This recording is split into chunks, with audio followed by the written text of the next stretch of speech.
Hi friends, welcome to my channel. ನಾನಿವತ್ತು ಪನ್ನೀರ್ ಕಾಜು ಮಸಾಲನ್ನು ಮಾಡ್ತಾಯಿದ್ದೀನಿ. ಇದಂತೂ ತುಂಬಾ ಟೇಸ್ಟಿಯಾಗಿರುತ್ತೆ. ಚಿಕ್ಕವರಿಂದ ದೊಡ್ಡವರವರೆಗೂ ಎಲ್ಲರೂ ಇಷ್ಟಪಟ್ಟು ತಿನ್ನುವಂತಹ ರೆಸಿಪಿ.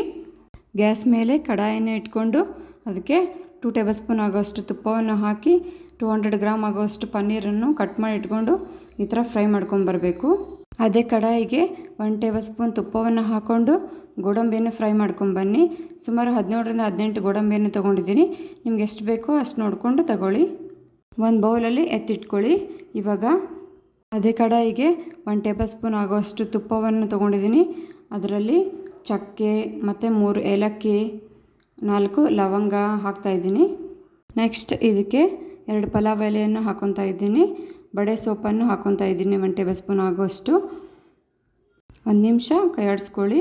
ನಂತರ ಇದಕ್ಕೆ ಹೆಚ್ಚಿಟ್ಕೊಂಡಿರೋಂತಹ 2 ದೊಡ್ಡ ಈರುಳ್ಳಿಯನ್ನು ಹಾಕ್ಕೊತಾ ಇದ್ದೀನಿ. ನಾನು ಇಲ್ಲಿ ಉದ್ದುದ್ದಾಗಿ ಹೆಚ್ಚಿಟ್ಕೊಂಡಿದ್ದೀನಿ. ಈ ಪಲ್ಯ ಸುಮಾರು 6ರಿಂದ 7 ಜನಕ್ಕಾಗುತ್ತೆ.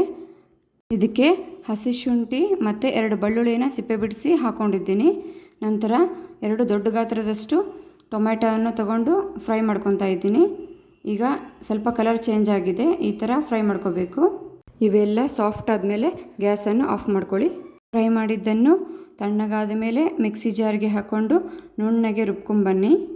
ಇವಾಗ 7ರಿಂದ 8 ಗೋಡಂಬಿಯನ್ನು ಒಂದು ಬೌಲಲ್ಲಿ ನೀರಲ್ಲಿ ನೆನೆ ಹಾಕಿದ್ದೆ. ಅದನ್ನು ಚಿಕ್ಕ ಮಿಕ್ಸಿ ಜಾರಿಗೆ ಹಾಕ್ಕೊಂಡು ನುಣ್ಣಗೆ ರುಬ್ಕೊಂಬರಬೇಕು. ಈ ಥರ ಆಗಬೇಕು ಕನ್ಸಿಸ್ಟೆನ್ಸಿ. ಗೋಡಂಬಿ ಪೇಸ್ಟ್ ಹಾಕೋದ್ರಿಂದ ಟೇಸ್ಟ್ ತುಂಬಾ ಚೆನ್ನಾಗಿರುತ್ತೆ. ಇವಾಗ ಗ್ಯಾಸ್ ಆನ್ ಮಾಡಿಕೊಂಡು ಕಡಾಯಿ ಇಟ್ಕೊಂಡು ಅದಕ್ಕೆ 2 ಟೇಬಲ್ ಸ್ಪೂನ್ ಆಗೋಷ್ಟು ತುಪ್ಪ, ಸ್ವಲ್ಪ ಎಣ್ಣೆಯನ್ನು ಹಾಕ್ಕೊತಾ ಇದ್ದೀನಿ. ಇದಕ್ಕೆ ಒಂದು ಉದ್ದದಾಗಿ ಹೆಚ್ಚಿಟ್ಕೊಂಡಿರೋಂತಹ ಮೆಣಸಿಕಾಯನ್ನು ತಗೊಂಡು ಒಂದು ದೊಡ್ಡ ಈರುಳ್ಳಿನ ಈ ಥರ ಚಿಕ್ಕದಾಗಿ ಕಟ್ ಮಾಡಿ ಇಟ್ಕೊಂಡಿದ್ದೆ.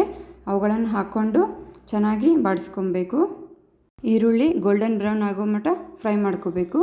ಇದಕ್ಕೆ 1 ಟೇಬಲ್ ಸ್ಪೂನ್ ಆಗೋಷ್ಟು ಉಪ್ಪು, 1/2 ಟೇಬಲ್ ಸ್ಪೂನ್ ಆಗೋಷ್ಟು ಅರಿಶಿನ ಪುಡಿ, 1 ಟೇಬಲ್ ಸ್ಪೂನ್ ಆಗೋಷ್ಟು ಅಚ್ಕಾರದ ಪುಡಿಯನ್ನು ತೊಗೊಂಡಿದ್ದೀನಿ. ಧನಿಯಾ ಪುಡಿಯನ್ನು ಹಾಕ್ಕೊಂಡಿದ್ದೀನಿ 1 ಟೇಬಲ್ ಸ್ಪೂನ್ ಮತ್ತು 1/2 ಟೇಬಲ್ ಸ್ಪೂನ್ ಜೀರಿಗೆ ಪೌಡ್ರನ್ನು ಹಾಕ್ಕೊಂಡಿದ್ದೀನಿ. 1/2 ಟೇಬಲ್ ಸ್ಪೂನ್ ಆಗೋಷ್ಟು ಪನ್ನೀರ್ ಮಸಾಲವನ್ನು ಹಾಕ್ಕೊಂಡಿದ್ದೀನಿ. ಇದು ನಮ್ಮ ಮನೇಲಿ ಇತ್ತು ಅನ್ನೋದಕ್ಕೆ ಹಾಕ್ಕೊಂಡಿದ್ದೀನಿ, ಇಲ್ಲ ಅಂದ್ರೂ ಓಕೆ. ಇವೆಲ್ಲ ಮಸಾಲೆಗಳು ಮತ್ತು ಈರುಳ್ಳಿಯನ್ನು ಚೆನ್ನಾಗಿ ಫ್ರೈ ಮಾಡ್ಕೊಂಬರಬೇಕು. 1 ನಿಮಿಷ ಫ್ರೈ ಮಾಡ್ಕೋಬೇಕು. ನಂತರ ಇದಕ್ಕೆ ರುಬ್ಬಿಟ್ಕೊಂಡಿರುವಂತಹ ಈರುಳ್ಳಿ ಟೊಮೆಟೊ ಪೇಸ್ಟನ್ನು ಹಾಕ್ಕೊತಾ ಇದ್ದೀನಿ. ನಾನು ಸೋಸ್ಕೊಂಬಿಟ್ಟು ಹಾಕ್ಕೊತಾ ಇದ್ದೀನಿ. ನೀವು ಬೇಕಾದರೆ ಹಾಗೇನೂ ಹಾಕ್ಕೊಬೋದು. ಚೆನ್ನಾಗಿ ಕೈ ಆಡಿಸ್ಕೊಳ್ಳಿ. 1 ನಿಮಿಷ ಈ ಥರ ಆಗಬೇಕು. ನಂತರ ಇದಕ್ಕೆ ಸ್ವಲ್ಪ ನೀರನ್ನು ಆ್ಯಡ್ ಮಾಡ್ಕೊತಾ ಇದ್ದೀನಿ. ನಿಧಾನಕ್ಕೆ ಕೈ ಆಡಿಸ್ಕೊಳ್ಳಿ.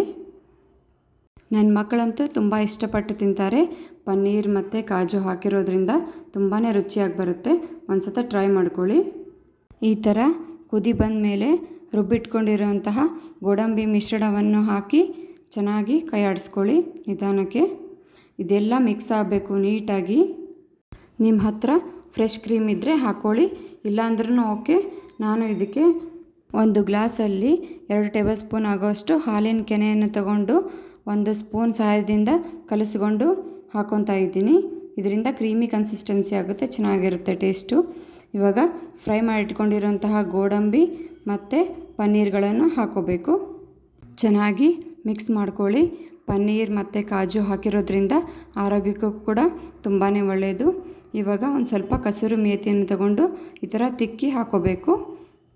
ಟೇಸ್ಟು ತುಂಬಾ ಚೆನ್ನಾಗಿರುತ್ತೆ ಕಸೂರಿ ಮೇಥಿ ಹಾಕೋಣೋದ್ರಿಂದ. ಇವುಗಳನ್ನು ಹಾಕ್ಕೊಂಡು ಚೆನ್ನಾಗಿ ಕೈ ಆಡಿಸ್ಕೊಳ್ಳಿ. ನಂತರ ಸಣ್ಣಗೆ ಕಟ್ ಮಾಡಿ ಇಟ್ಕೊಂಡಿರುವಂತಹ ಕೊತ್ತಂಬರಿ ಸೊಪ್ಪನ್ನು ಹಾಕಿ ಕೈ ಆಡಿಸಿದರೆ ಮುಗೀತು. ನಮ್ಮ ಪನ್ನೀರ್ ಕಾಜು ಮಸಾಲ ರೆಡಿಯಾಗಿರುತ್ತೆ. ರುಚಿಕರವಾದ ಪನ್ನೀರ್ ಕಾಜು ಮಸಾಲವನ್ನು ಒಂದು ಬೌಲಲ್ಲಿ ಹಾಕ್ಕೊಂಡು ಇಲ್ಲಿ ಚಪಾತಿ ಜೊತೆ ಸರ್ವ್ ಮಾಡ್ಕೊತಾ ಇದ್ದೀನಿ.